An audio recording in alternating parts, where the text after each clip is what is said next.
hablando de los Estados Unidos, nos vamos hacia ese país y vamos a dialogar con un analista político, ya conocido por nuestros oyentes, pero que tiene un plus en este caso, ¿no? Porque desde hace muchos años, aunque sea residente en los Estados Unidos, trabaja por la libertad en su país, ¿no? En su tierra natal, como es Cuba, ¿no? Julio Shiglin, si me está escuchando, el gusto de escucharlo nuevamente. ¿Cómo está? Saludos, querido Claudio, un placer estar contigo en este programa tan valorado y tan necesitado en Argentina. Y extiendo también mi saludo a la persona que te acompaña y que... Lo está escuchando. Bueno, Julio, ¿qué está pasando en Cuba? Sabemos que hay comunicaciones cortadas, telefónicas, hay cortes de luz, también de internet, es decir, una Cuba prácticamente incomunicada, ¿no? Correcto, una Cuba sitiada. Acabo de leer una información que no he llegado a los detalles de poder ver, bueno, cómo exactamente llegaron a esa cifra, pero que es un estimado de más de 5.000 detenidos en Cuba. Yo creo que esa figura es bastante conservadora, pero es hasta ahora la única cifra, pero me parece de nuevo probablemente conservadora porque he visto fotos de algunos de los precintos de la policía, de familiares de desaparecidos, y he visto solamente 2 fotos en 2 lugares diferentes, y realmente hay como varias cuadras de familiares esperando o pidiendo noticias, de modo de que está la situación, o sea, la reacción del régimen castrista ha sido brutal, como era de esperar, Claudio, como era de esperar, porque lo que ocurrió el domingo 11 de julio para una dictadura, para un régimen totalitario, es su peor pesadilla en cuanto al modelo prototípico, porque regímenes de dominación total requieren tener todos los espacios públicos limitados, porque con eso pueden en efecto neutralizar la espontaneidad. Entonces, esa necesidad de poder predecir los eventos, de poder saber dónde tus enemigos o enemigos percibidos, qué van a hacer, qué están haciendo, hacia dónde van, qué pueden hacer, les permite el lujo de cada vez que se han reunido en público más de 10 personas y existen reclamaciones de mejorías en los derechos, hasta quejas de agravios naturales, enseguida vienen las fuerzas políticas con turbas paraestatales para dispersar y evitar que se formen grandes manifestaciones. Julio, lo que ocurrió el domingo... Nos interesaría poder chequear 2 o 3 datos que tenemos aquí, habida cuenta de que la información que llega a la Argentina es muy dispar, usted lo comprenderá. Hablábamos de más de 5.000 detenidos, usted nos comentó esto al inicio del diálogo, pero también de más de 100 desaparecidos y un fallecido ya. ¿Nos puede confirmar esto o todavía, digamos, está son todo veremos? Los mismos reportes, o sea, los mismos reportes, juzgando por las fotografías de diferentes personas, esa cifra puede ser bastante conservadora. Y te explico cuál es el gran problema de esto, Claudio. Precisamente lo hermoso de todo lo que ocurrió, y digo hermoso porque realmente es algo grande cuando un pueblo cautivo se levanta y dice basta ya. porque aquí no estaban pidiendo visas para entrar a los Estados Unidos, no estaban pidiendo pechugas de pollo, bistec, papel higiénico, estaban pidiendo libertad y estaban reclamando abajo el comunismo. Entonces, esto es fundamental. Casi todos los que estaban en esas marchas, como las fotos, tú te das cuenta, son personas que no militan en organizaciones o movimientos de oposición o disidencia. En otras palabras, son personas cuyos nombres no se saben. Entonces, lo relevante de eso es, por ejemplo, los medios extranjeros, los medios que están fuera de Cuba, los medios que están en el exilio, que conocen miembros de la oposición, es más fácil apuntar tal persona ha desaparecido, tal persona está detenido, porque es alguien conocido. Pero cuando es el caso, como en la gran mayoría, de una juventud que nadie sabe sus nombres, bueno, no digo nadie, sino los medios no los conocen. Y muchas de estas personas tal vez no tienen familiares en el exterior, de modo que ni siquiera pueden llamar a nadie, suponiendo que hubieran líneas de teléfono, llamar y decir, mira, mi hijo o mi hija ha desaparecido. Entonces, eso es lo que hace la tarea de recopilar la competición, la cantidad es difícil. Giglin, ¿qué se sabe de Raúl Castro? Habida cuenta de que cierta información habla de que se habría ido de Cuba o se habría refugiado en algún interior de la isla, ¿no? En algún lugar, digamos, más seguro para su integridad personal y de su familia.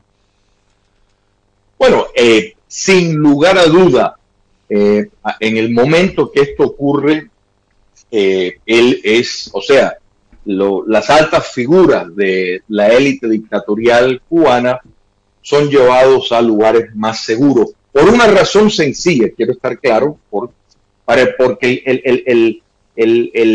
la pérdida de la espontaneidad pues, produce un clamor popular que sucedió y se pudo atestiguar en más de 50 ciudades. Sin embargo, el efecto colateral que esto puede desencadenar es un movimiento por las propias fuerzas armadas del régimen en ejercitar el derecho de rebelión, en otras palabras, descabezar a una tiranía que lleva más de 6 décadas. Entonces Raúl Castro es muy posible que esté en un lugar seguro, o sea, más seguro, pero no es que piensen que la población va a llegar a donde él está, porque está en lugares muy recluidos y muy resguardados, sino para evitar que si hay lo que se conoce como una revolución de palacio, pues que no lo vaya a llegar. Pero no creo que salió del país, aunque he escuchado eso, pero no se puede comprobar. Pero de que está en algún resguardo, precisamente evitando ese tipo de acción, sí. Y no solo él, sino otras figuras relevantes al partido comunista y del poder político dictatorial. 2 preguntas más. La primera, aún así haya represión, ¿no? Y al estilo, digamos, castrista, ¿no? Bien de dictadura. Esta gente que salió a la calle, ¿usted cree que vuelve y se queda en su casa? Esto, digamos, ¿va a seguir? Bueno, ¿Esto termina en estas horas? Julio. Fíjate, Claudio, y esto es una pregunta fundamental. ¿Me oyes? Perfectamente. ¿Me puedo escuchar? Perfectamente. ¿Hello? Perfectamente, lo escuchamos. Sí.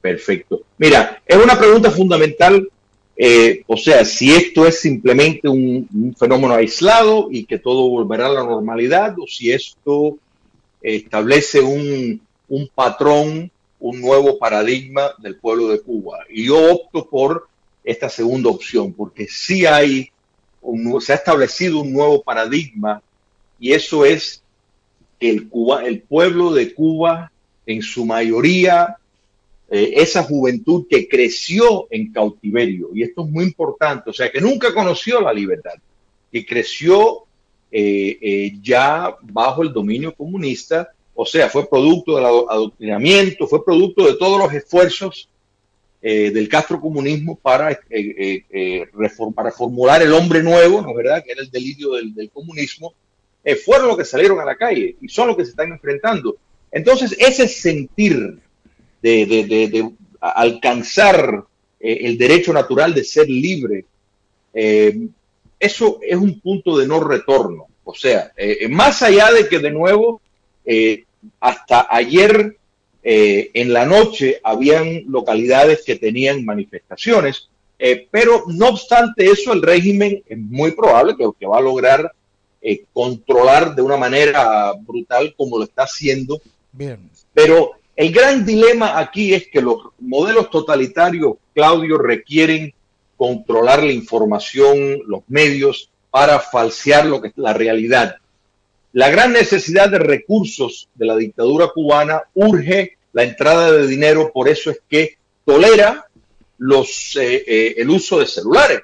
No es que lo hacen para ser compasivo con el pueblo de Cuba, lo hacen porque eso, las recargas la paga básicamente desde afuera y es una de las fuentes de ingresos fundamental para el régimen. Entonces, pues toleran, es un mal necesario para ellos, pero eso le ha permitido al pueblo de Cuba romper el control monolítico y monopolista del régimen dictatorial. Bien. Entonces, sí, esto marca hay un antes y un después. Le hago la última. Llamó la atención. Todas las que quieras, Claudio. Siempre es un placer. ¿Le llama la atención la posición de la diplomacia argentina? No, para nada.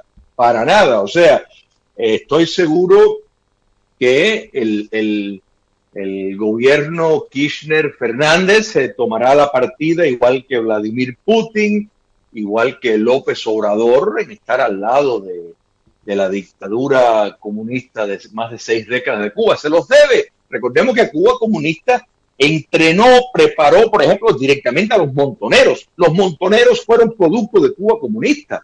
Están endeudados por vida. Los Kirchner están endeudados por vida con el castrocomunismo. Cuba les sirvió de alcancía de guardar el dinero que se robaban cuando estaban secuestrando a las personas y aparte de mucho antes de eso, de la penetración de armas, de bombas. Todo eso se lo facilitó Cuba comunista. Entonces, pues no, eso jamás eso va a ocurrir. Y así que eso no lo esperamos, igual que tampoco lo vamos a escuchar de la dictadura en Bolivia o la dictadura en Nicaragua. Eso no va, eso no lo esperamos, estimado Bien. Claudio. Bien, ¿cómo está el clima allí en estos momentos? Pero el pueblo de Cuba lo recordará. Hermoso, hermoso, un día soleado, pasado semanas de lluvia, pero días hermosos, y todos saben, bueno, lo que ocurrió en Surfside, algo muy lamentable, muy triste, que por cierto es un área que viven muchos argentinos por esa parte, de modo de que en ese sentido la comunidad del sur de la Florida está entristecida por esa realidad, pero bueno, se está sobreponiendo y siempre contento. Y una de las cosas, y por eso siempre te agradezco el detalle de enfocar en Miami esas preguntas tan importantes, Claudio, es que Miami es no solo la capital del exilio cubano, venezolano, nicaragüense, boliviano, pero es también la segunda ciudad de los Estados Unidos donde viven más argentinos. Y aquí se quiere mucho a los argentinos, que aquí tienen siempre una casa. Julio, gracias y un gran abrazo a la distancia. Un fuerte abrazo, Claudio.